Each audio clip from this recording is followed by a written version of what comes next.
ప్రియులారా, లోకములో చాలా భక్తిని గురించిన ఆశ గత కాలం కంటే ఇప్పుడు చాలా పెరిగినట్టు కనబడుతుంది. మనుషులు భక్తి చేయాలనే తలంపులు కనబడుతున్నాయి. అందుకని ఎక్కడ చూసినా ఒక ఆధ్యాత్మికమైన వాతావరణాన్ని కలిగించాలని, ఆధ్యాత్మికంగా మనుషులు ఏదో చేయాలని తపన వాళ్ళ మనసులో ఉన్నట్టు వాళ్ళ క్రియల ద్వారా మనకు తెలుస్తుంది. కానీ మనం చేసే భక్తి మనల్ని ఎక్కడికి నడిపిస్తుందో అది మనం తెలుసుకోకుండా చేస్తే దానివల్ల ప్రయోజనం ఏమీ లేదు. ఒకడు గాలికై ప్రయాస పడినట్టుగానే అనిపిస్తుంది. కాబట్టి ఈ లోకములో యేసుక్రీస్తు ప్రభు ప్రతి మనిషికి చెప్పినది ఏమిటి? నేనే మార్గము, నేనే సత్యము, నేనే జీవము. నా ద్వారా తప్ప ఎవడూ కూడా పరలోక రాజ్యములో ప్రవేశించే అవకాశమే లేదు అని ప్రభు ఖచ్చితంగా చెప్పారు. అందుకనే మనుషులకు అర్థం కాక మనుషులు ఏం చేస్తున్నారు? భక్తి ఆశలైతే ఉన్నాయి కానీ సరైన విధానంగా నడవనందున, ఆ త్రోవ ఏంటో తెలుసుకోనందున మనుషుల యొక్క ప్రయాస ఏమవుతుందండి? వ్యర్థము అయిపోతుంది. ఆశ ఉందా? ఉంది. కోరిక ఉందా? ఉంది. కానీ చేసే విధానం ఉందా? ఉంది. కానీ దానికి ఒక గురి, ఒక పరిస్థితి లేనందున ఏమవుతుంది? మనిషి జీవితము వ్యర్థం అయిపోతుంది. కానీ దేవుడు అంటున్నారు, దప్పిక కొనిన వాళ్ళరా నీళ్ళ యొద్దకు రండి. మీరు నీళ్ళ దగ్గరికి వచ్చి మీ దప్పిక ఉచితంగా తీర్చుకోండి అంటున్నారు. కాబట్టి భూమి మీద దప్పిక ఉంది. ఆధ్యాత్మికమైన దప్పిక అనేది ఉంది. ఆ దప్పిక అనేది శరీర సంబంధమైన దప్పిక కావచ్చు, ఆధ్యాత్మికమైన దప్పిక కూడా కావచ్చు. కానీ దప్పిక కొనిన వాళ్ళరా నీళ్ళ దగ్గరకు రండి, నీళ్లున్నాయి, నీళ్ళ దగ్గరికి రండి అని చెప్పి పిలుస్తున్నారు. ప్రయాసపడి భారము మోసుకొనుచున్న సమస్త జనులరా నా యొద్దకు రండి అని పిలుస్తున్నారు. ప్రియులరా, ఈ లోకములో ఒక పవిత్రత అంటూ ఏంటో తెలియనటువంటి కాలములో నేను జీవించినాను. ఒక పరిశుద్ధత అంటే ఏంటో తెలియని కాలములో నేను జీవించినాను. క్రీస్తు యేసు నందు విశ్వాసం ఉంచి దేవుని వాక్యాన్ని వినుచున్న తర్వాత పరిశుద్ధత అంటే ఎలా ఉంటుందా? నీతి అంటే ఎలా ఉంటుందా? యథార్థత అంటే ఎలా ఉంటుందా? నిజమా? అసలు భక్తి అంటే, పరలోకం అంటే ఇలా ఉంటుందా? ఇలా బోధిస్తారా? నిజంగా ఇలాంటి సంగతులే తెలియవు కదా నాకు. నిజంగా నా కళ్ళు దేవుడు ఏం చేశారు? మొయ్యబడిన కళ్ళను తెరిపించారు, తెరిచి నిజమేంటో తెలియజేశారు. కాబట్టి ఇక్కడ నపుంసకుడు ఫిలిప్పు, ఒక ఆయన ఉన్నతమైనటువంటి మినిస్టర్, ఆర్థిక మంత్రి, ఇంకొక ఆయన సాధారణమైనటువంటి దేవుని సేవకుడు, దైవ జనుడు లేక స్వార్థికుడు ఇలాంటి పరిస్థితుల్లో ఈ పిలుపుతో దేవుడు మాట్లాడారు. ఆయన దూతను పంపి, నువ్వు అరణ్య మార్గాన ఒక ఆయన వస్తున్నారు, నువ్వు ఆయన్ని ఏం చేయాలి? కలుసుకో, పరిగెత్తి అన్నప్పుడు పిలుపు ఆయన ఎళ్ళక ముందే ఆయన వచ్చే మార్గములో పరుగును వెళ్ళి ఆయన్ని కలుసుకున్నప్పుడు ఆయన కూడా రథములో కూర్చుని యెషయా గ్రంథం చదువుతున్నారు. నువ్వు చదువుతున్నది ఏంటో అని గ్రహించుతున్నావంటే, ఎవడైనా నాకు త్రోవ చూపకుంటే అది నాకు ఎలాగూ తెలియను అని చెప్పి ఆయన కూడా చక్కని సంభాషణ చేసినారు. కానీ ఇద్దరు కలిసి ప్రయాణమై వెళుతున్నారు. నేను మీకు బాప్తిస్మం ఇవ్వటానికి దేవుడు పంపారు, ఒకసారి ఆగండి అంట్లా. ఇద్దరు కలిసి ఏం చేస్తున్నారు? త్రోవన అక్కడ ఏమని రాయబడింది? వారు త్రోవలో వెళ్ళుచుండగా విశ్వాసి అయిన ఈ మినిస్టర్, ఆర్థిక మంత్రితో పిలుపు అయిన సేవకుడు రథంలో కూర్చుని ఏం చేస్తున్నారు? ప్రయాణం చేస్తున్నారు. ఇప్పుడు నేను ఎంత దూరం పోవాలి? ఈయనకి బాప్తీసం ఇవ్వడానికి పంపారు, ఇప్పుడు ఎంత దూరం పోవాలి? ఈయన ఎప్పుడు అంగీకరిస్తారు?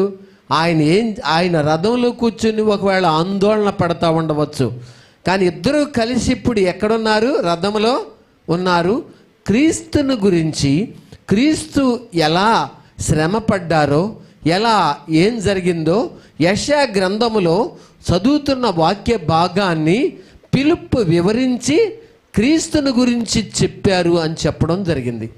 అందుకు నపుంసకుడు మంచి హృదయముతో ఏం చేయగలిగారు? దాన్ని అంగీకరించారు. మంచి హృదయముతో అంగీకరించారు.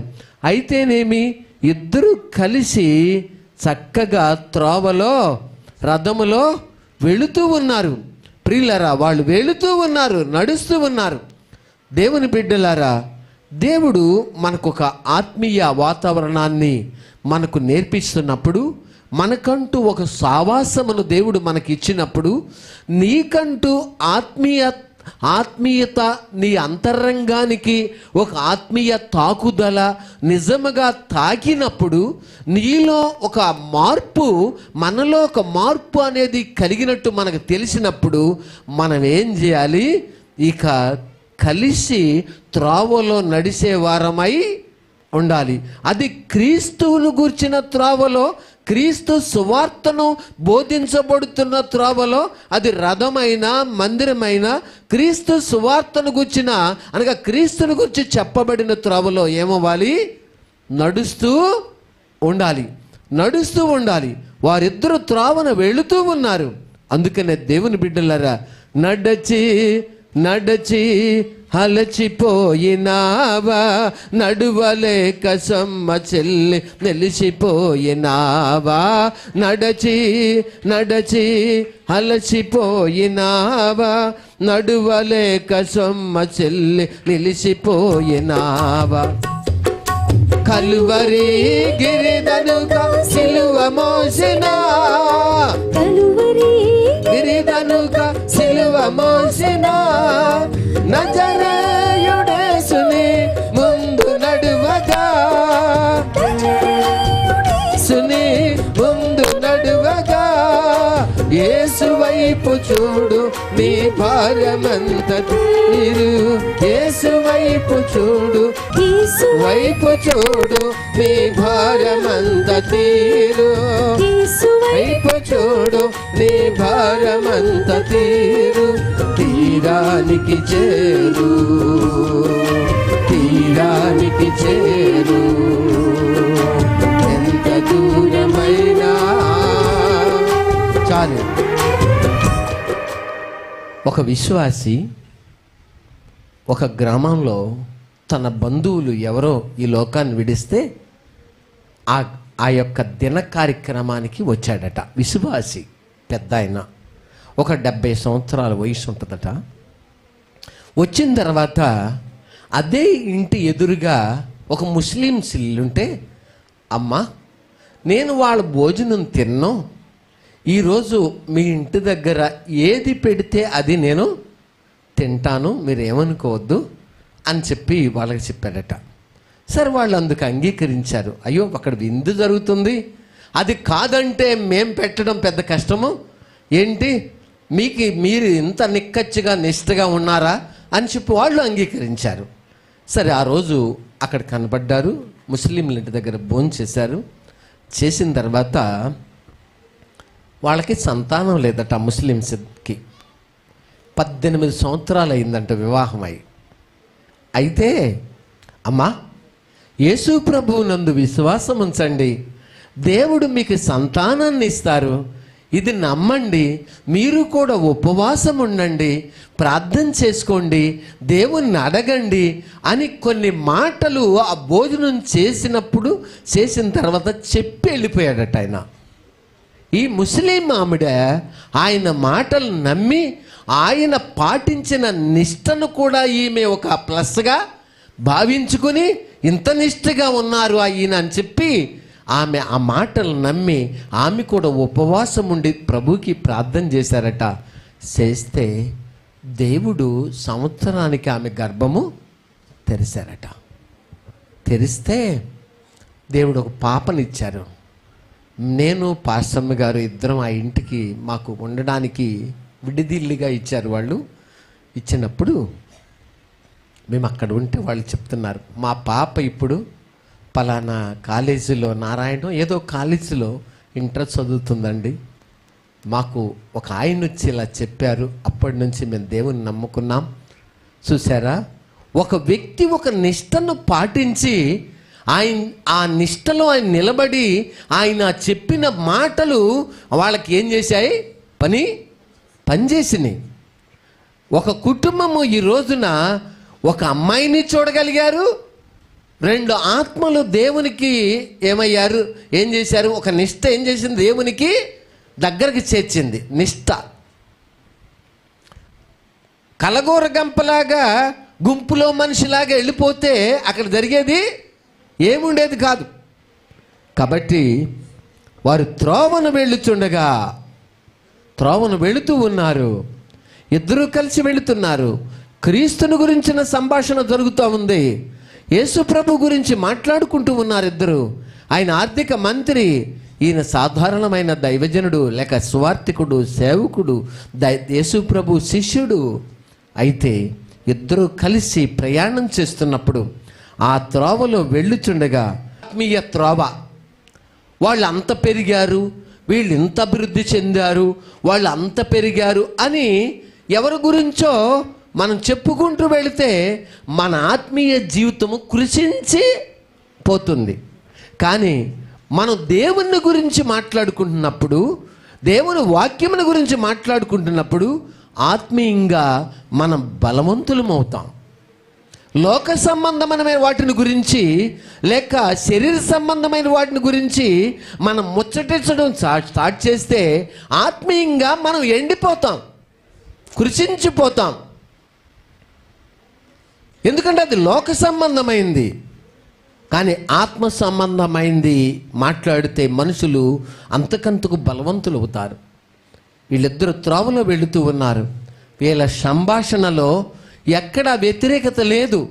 మనం కూడా సహవాసంతో కలిసి, దేవుని సేవకులతో కలిసి, ధనవంతులమైన పేదవారమైన, మనం ఎవరమైనా, మిడిల్ ఫ్యామిలీస్ అయినా, ఏ స్థితిలో ఉన్నవారమైనా మన త్రోవలో, ఆత్మీయ త్రోవలో వెళుతున్నప్పుడు మనం క్రీస్తును గురించిన సంభాషణ కలిగిన వారమై, క్రీస్తుతో సావాసం చేసిన వారమై, క్రీస్తుని గురించి నేర్పించబడుతున్న వారమై, నేర్చుకుంటున్న వారమై ఉండాలి తప్ప ఏదో లోక సంబంధంగా మనం ఏవేవో విషయాలు మాట్లాడుకుంటే మనం ఆత్మీయంగా దెబ్బతింటాం. ఈరోజు సంఘాలు ఎండిపోయిన ఎముకలుగా మారడానికి గల కారణం ఏమిటి? సంఘములో ఉజ్జీవము ఆగిపోవడానికి కారణం ఏమిటి? వారి సంఘాల్లో వారు ఆత్మీయ ప్రయాణములలో ఆత్మ సంబంధమైన మాటలు కాక శరీర సంబంధమైన సంభాషణ వలనే వాళ్ళు ఏమయ్యారు? ఆత్మీయంగా జీవించుచున్నామన్న పేరు మాత్రమన్నది కానీ మృతులైపోయారు. ఎందుకంటే వాళ్ళ సంభాషణలో దేవుని భయం ఉంటుంది త్రోవలో నడుస్తున్నప్పుడు, కానీ దేవుని భయం లేని ప్రయాణము వాళ్ళు నేర్చుకున్నారు.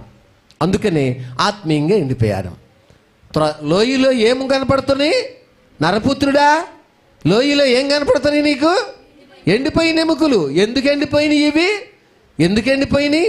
శరీర సంబంధమైన సాధకముల గురించి మాట్లాడడం వల్లనే ఏమైపోయినాయి? ఇవి ఎండిపోయినాయి. శరీర సంబంధమైన సాధకములు కొంచెం మట్టుకే ప్రయోజనకరము. ఆత్మ సంబంధమైన సాధకములు ఇహమందును పరమందును అది వాగ్దానముతో కూడినదైనందున అది అన్ని విషయములలో ప్రయోజనకరమైనది. దాన్ని వదిలేశారు. ఈ రోజున శరీర సంబంధమైన పరిస్థితుల గురించి వాళ్ళ అమ్మాయి చూడండి ఏంటో స్పెషల్గా మంచి నగలేసుకొచ్చింది అనే సంభాషణ. వాళ్ళు ఆత్మీయంగా ఎలా ఉన్నారనేది పోయింది. చూసారా, భక్తి ఎలా చేస్తున్నారనేది పోయింది. వాళ్ళు ఇది కొన్నారు అది కొన్నారు అని చెప్పడమే స్టార్ట్ అయింది. ఆత్మీయంగా ఎండిపోవడం స్టార్ట్ అయిపోయారు. ప్రియులారా, ఈ రోజున అనేకులు ఇదే విధంగా చల్లారిపోయారు, నిలువెచ్చని స్థితికి దిగజారిపోయినారు ప్రియులారా. కాబట్టి యేసుక్రీస్తు ప్రభు అంటున్నారు, లెమ్మో తేజ రెల్లుము నీకో వెలుగు వచ్చెయున్నదే, తేజ రెల్లుము నీకో వెలుగు వచ్చెయున్నదే, యెహోవా నీపై, యెహోవా మహిమా నీపై ప్రకాశముగా నుదయించే, ప్రకాశముగా నుదయించే, లెమ్మో తేజ రెల్లుము నీకో వెలుగు వచ్చెయున్నదే. చాలు, దైవజనుడు ఎక్కిన రథము ధన్యమైంది. ఎందుకని? ఆ రథం ఏమైంది? ధన్యమైంది. ఎవరున్నారు ఆ రథంలో?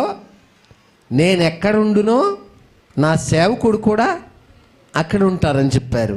పిలుపు ఉన్నారు కాబట్టి అక్కడ ఎవరున్నారు? ప్రభువు ఉన్నారు. ప్రియులారా, ఇప్పుడు ఆ రథములో ప్రయాణం జరుగుతూ ఉంది, సంభాషణ జరుగుతూ ఉంది. ఈ రోజున మనందరము కూడా ఆత్మీయంగా ఎదుగు నిమిత్తము, మన పిల్లలము మనము దీవించబడు నిమిత్తము, మన కుటుంబాలు ఆశీర్వదించబడు నిమిత్తము, మనము సహవాసముతో కలిసి వెళ్ళే ఈ త్రోవలో అది దేవుని భయముతో కూడిన క్రీస్తును గూర్చిన సంభాషణ అయి ఉండుట, అది మనకెంతో మేలు, మన కుటుంబానికి ఎంతో మేలు. క్రీస్తుని గురించిన సంభాషణ. ఇలాంటి పరిస్థితుల్లో మనం వదిలేసి లోక సంబంధమైన తీసుకొచ్చి పెట్టామనుకోండి రథంలో, ఎలా ఉంటుంది? ఎండిపోయిన స్థితి వస్తుంది అక్కడ. కాబట్టి సంఘం అనేది ఉజ్జీవించబడాలి తప్ప, అది అంతకంతకు ఉజ్జీవ జ్వాలలు అవ్వాలి తప్ప, అది అంతకంతకు నీరసించిపోయేదై ఉండకూడదు. ఎందుకంటే మన అంతరంగంలో పాపమును గురించి ధ్యానించినప్పుడు, మన అంతరంగంలో శరీర సంబంధమైన వాటిని గురించి ధ్యానించినప్పుడు ఆత్మీయంగా ఎండిపోతాం. ఆత్మ సంబంధమైన పరిస్థితుల గురించి ధ్యానించినప్పుడు అంతకంతకు చిగురిస్తాం. శరీర సంబంధమైన పరిస్థితుల గురించి ధ్యానిస్తే అంతకంతకు ఎండిపోతాం. అందుకనే ఆత్మ సంబంధమైనవే దేవుడు ఏం చేయమన్నారు? ఆసక్తితో ఆపేక్షించండి. ఆత్మ సంబంధమైన వాటిని ఎలా ఆశించండి? ఆపేక్షతో వాటిని ఆశించండి. శరీర సంబంధమైన కార్యములు కొంచెం మట్టుకే ప్రయోజనం, తర్వాత ఏం లేదు, ఏముండదు, అంత మాయమైపోతుంది. ఎందుకంటే ప్రియులరా, ఎప్పటికైనా ప్రతి వ్యక్తి, అతను హిందువా, ముస్లిమా, సిక్కా, క్రైస్తవుడు అనే భేదం లేదు. అందరూ ఒక రోజున నేలను పరుండబెట్టే రోజు ఒకటి ఉంది, ఎదురు రాబోతుంది. అది రాకముందే మన త్రోవ నీతి మార్గములో నడిచేదై ఉండాలా. అది రాకముందే మన త్రోవ సత్య సంబంధమైనదై ఉండాలా. అది రాకముందే మన త్రోవ క్రీస్తును కలిగి నడిచేదై ఉండాలా. అది రాకముందే మన త్రోవ ఆత్మ సంబంధమైన మంటతో అంతరంగంలో మండేదై ఉండాలా. అది రాకముందే మన త్రోవలో మన అంతరంగము క్రీస్తుతో నింపబడేదై ఉండాలా.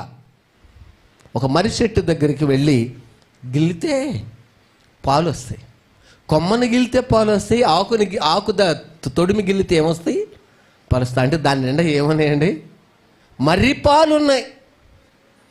మర్రి పాలు ఒక జిల్లేడు చెట్టు దగ్గరికి వెళ్ళి చిన్నగా కొంచెం గిల్లితే ఏమొస్తాయి?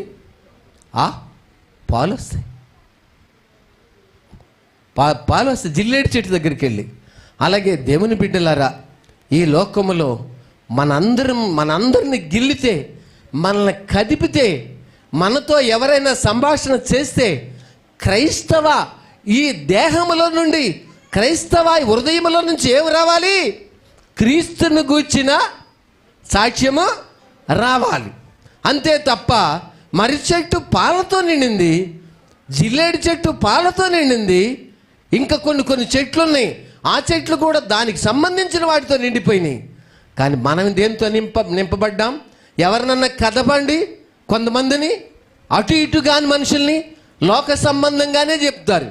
లేకపోతే పాస్టర్ గారు చూడండి ఇంత ఇల్లు కట్టారు, పాస్టర్ గారు చూడండి అది చేశారు, లేకపోతే ఆ విశ్వాసం చూడండి అది చేశారు, ఈ విశ్వాసం చూడండి ఇది కొనేశారు అని చెప్పి ఇదే. ఎందుకంటే వాళ్ళని గిల్లితే, అంటే వాళ్ళని కదిపితే వాళ్ళ హృదయముల్లో ఉన్నదేంటో ఏం చేస్తుంది, బయటికి వస్తుంది, లోకం వస్తుంది బయటికి. వాళ్ళు లోక సంబంధులుగా ఉన్నారు కానీ శరీర సంబంధులుగా లేరు. ఏముందండి, ఏం కట్టినా ఎవరు తీసుకుని పోతారు, ఏం చేసినా ఎవరు తీసుకెళ్తారు, ఎందుకు మీరు అలా ఆత్మీయంగా ఉండి శరీర సంబంధమైన వాటితో మీరు ముడివేయబడ్డారు? ఎందుకంటే యెహోవా యందు భయభక్తులు గలవారు ఒకరితోనొకరు మాట్లాడుకొనుచుండగా యెహోవా చెవియొగ్గి ఆలకించారు. అందులో దేవుని భయం లేని మాటలు ఉంటే ఆలకిస్తారా? చెప్పండి. ఏముంటే ఆలకించారు? ఏముంటే ఆలకిస్తున్నారు? దేవుని భయం కలిగిన మాటలు ఉంటేనే దేవుడు ఏం చేశారు, ఆలకించారు. దేవుని భయం లేకపోతే ఏమొస్తాయి? ఇక వాళ్ళని ఒకసారి తిరస్కరించడం, వీళ్ళని ఒకసారి ఒక పోటు పడటం, వాళ్ళని ఒకసారి ఆ మాటల చేత తృణీకరించడం, వాళ్ళెంత ఒకప్పుడు ఏముందంట, ఒకప్పుడు ఏంటంట, ఇప్పుడు ఏంటంట, అంతా తృణీకరించడం, అంతా పడవటం, అంతా తిరస్కరించడం, అంతా తీర్పు, అంతా ఇబ్బంది, అంతా ఇక ఎదుటి వ్యక్తిని ఒక రకంగా ముఖాన్ని బట్టి గోళ్లతో గీరేసినంత పని జరిగిపోద్ది. వద్దు బిడ్డ, త్రావులో వెళుతున్నారు వాళ్ళు. ఎవరిని గురించి మాట్లాడుతున్నారు? 25 వచనం. అందుకు పిలుపు నోరు తెరిచి ఆ లేఖనమును అనుసరించి అతనికి యేసును గూర్చి ఏం ప్రకటిస్తున్నారు? దేన్ని అనుసరించి? లేఖనమును అనుసరించి సువార్త ప్రకటిస్తున్నారు. వార్తలలో యేసు సువార్త, విమోచన శుభవార్త. పడా. వార్తలలో యేసు సువార్త, నరుల విమోచన శుభవార్త, మధులా జయవార్త, సిన శుభవార్త, శరణార్థుల జయవార్త, దశిన వార్త, క్షణ గముగా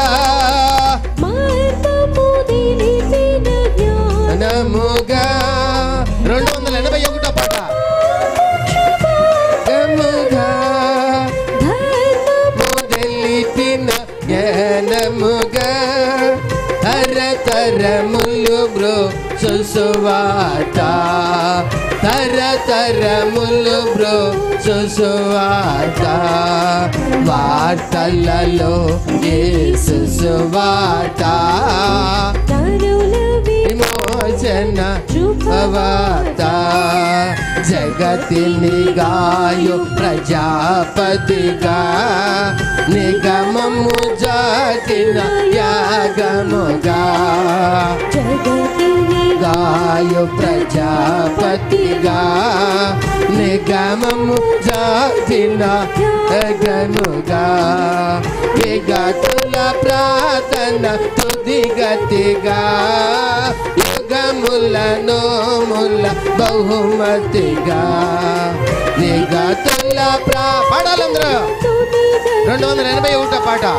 యుగముల బహుమతిగా, ప్రపంచ ఉగ్రత పాత్రను గుర్తచే, ఇతరుధిర ప్రవాహములో భగవంతుని కృప సురించి, భక్తుల గను సిలువ సువార్త, తలలో యేసు సువార్త, నరుల విమోచన. చాలు. శరీర సంబంధంగా మాట్లాడారా రథములో? ఆత్మ సంబంధంగా మాట్లాడారా? చెప్పండి. ఆత్మ సంబంధంగా క్రీస్తుని గురించి మాట్లాడితే నీళ్ళున్న ఒక చోటు కనబడింది వాళ్ళకి. ఏమండి? ఆత్మ సంబంధంగా మాట్లాడితే క్రీస్తుని గురించిన మాటలు మాట్లాడితే నువ్వు ఎక్కడికి వెళ్ళినా, బంధువుల దగ్గరికి వెళ్ళినా, ఫ్రెండ్స్ దగ్గరికి వెళ్ళినా, ఇరుగు పొరుగు వారి దగ్గరికి వెళ్ళినా క్రీస్తుని గురించి పదే పదే మాట్లాడితే నీళ్లున్న ఒక చోటు మనకేమవుద్ది? ఎదురవుతుంది. నీళ్లు అనగా దేనికి గుర్తు అంటే, దేవుడు దేనికి శిల్పియు నిర్మాణకుడై ఉన్నారో ఆ పునాదులు గల పట్టణానికి అర్హత సాధించడానికి కావలసిన దేవుని చిత్తాన్ని నెరవేర్చడానికి తీసుకునే బాప్తిస్మమునకు గుర్తై ఉన్నది. నువ్వు సిలువను గుర్చిన కాక, క్రీస్తుని గుర్చింది కాక, నీ బంధువుల దగ్గర, స్నేహితుల దగ్గర, ఇరుగు పొరుగు వారి దగ్గర, ఆత్మీయుల దగ్గర శరీర సంబంధంగా నోరు తెరిచావనుకోండి, సాతానుడు నీ చేతిలో గన్నిచ్చాడు అని అర్థం. వినబడిందా? ఏమిచ్చాడు? గన్నం.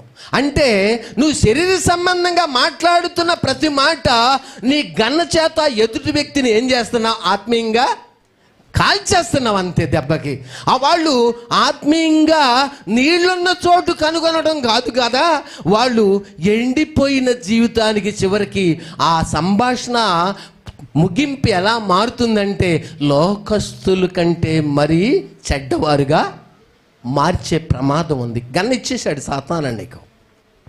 ఇక నీ మాటల చేత కాల్చేస్తున్నావు, ఆత్మీయంగా కాల్చేస్తున్నావు, శరీర సంబంధంగా కాల్చేస్తున్నావు. గన్నిచ్చేశాడు సాతానుడు. ఆత్మ సంబంధమైన విషయాలు అన్ని పక్కన పెట్టి మూతేసి మంచం కింద కొంచెం కింద పెట్టేశావు. చూసారా, ఒక ఆత్మ నీ మూలంగా ఏమైపోయింది? చచ్చిపోయింది.